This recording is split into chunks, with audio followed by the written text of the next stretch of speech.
They are the giants of the ocean, steel fortresses stretching over 1,000 feet long, carrying thousands of souls, and armed with the power to change the course of war. When one of them moves, the world takes notice. The U.S. Navy aircraft carrier, more than a ship, it is a symbol, a moving piece of America itself, capable of launching destruction or delivering relief depending on what the world demands. But this story didn't begin with nuclear reactors or stealth jets. It began with an experiment and a dream. In 1922, the U.S. Navy took an old coal ship, the USS Jupiter, and turned it into something never before seen, the USS Langley, the Navy's first aircraft carrier. She was slow, awkward, and dangerous to operate. Pilots called her the covered wagon. Landing a fragile biplane on a moving deck was madness. But visionaries in the Navy saw the future, a future where control of the skies meant control of the seas.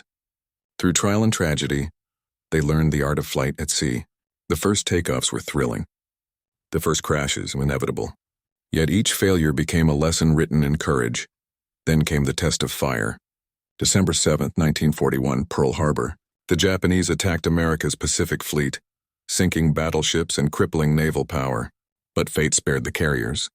Out at sea, 3 American carriers, Enterprise, Lexington, and Saratoga, survived.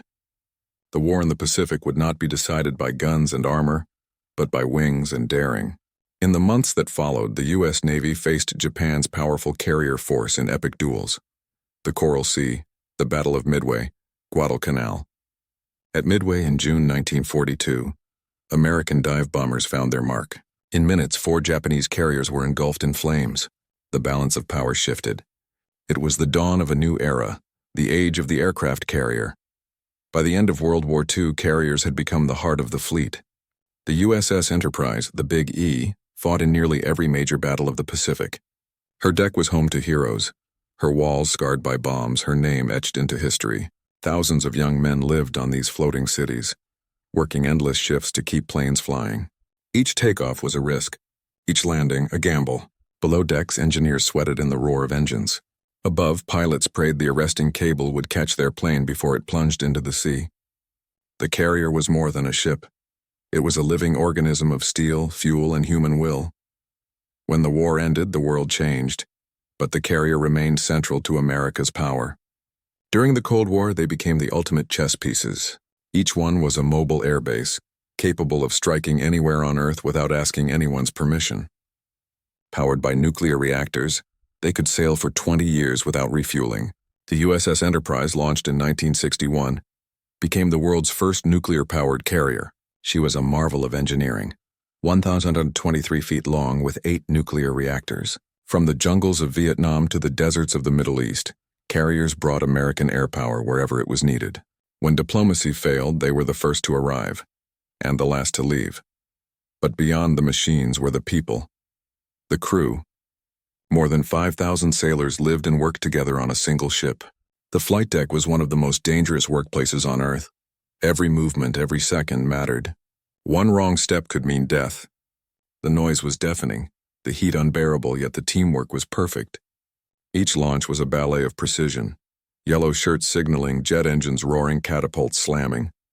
A fighter jet would go from 0 to 150 miles per hour in just 2 seconds, flung into the sky by pure steam power.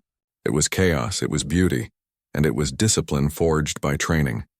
As technology advanced, so did the carriers.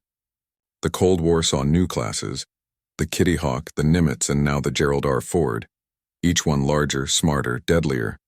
The Ford class, costing over $13 billion each, can carry more than 75 aircraft, use electromagnetic catapults instead of steam, and run for 25 years without refueling. They are powered by twin nuclear reactors generating enough electricity to power a city of 100,000 people. But behind that steel are young sailors, many barely out of high school, working 16-hour shifts far from home, making the machine run. From the Persian Gulf to the South China Sea, these ships remain floating American territory. When a U.S. carrier enters a region, it sends a message: America is here. They are both weapons of war and instruments of peace, providing disaster relief, humanitarian aid, and deterrence all in one. Yet, in an age of hypersonic missiles and drones, some question their future.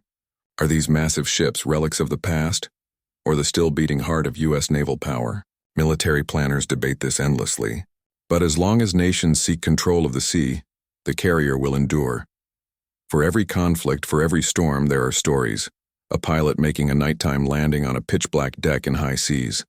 A deck crew braving hurricane winds to secure a jet. A young sailor writing home after months at sea, dreaming of land.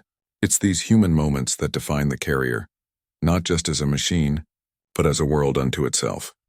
Today, as the USS Gerald R sails into the future, carrying stealth fighters and AI-assisted systems, one truth remains: power at sea still depends on courage, the courage of those who launch into the unknown. From the wooden decks of the Langley to the nuclear-powered giants of today, the legacy of the U.S. Navy aircraft carrier is written in steel, smoke, and sacrifice. The aircraft carrier, a floating city, a fortress, a legend, born from imagination, forged in war, and carried forward by the hands of those who believe that the ocean belongs to the brave.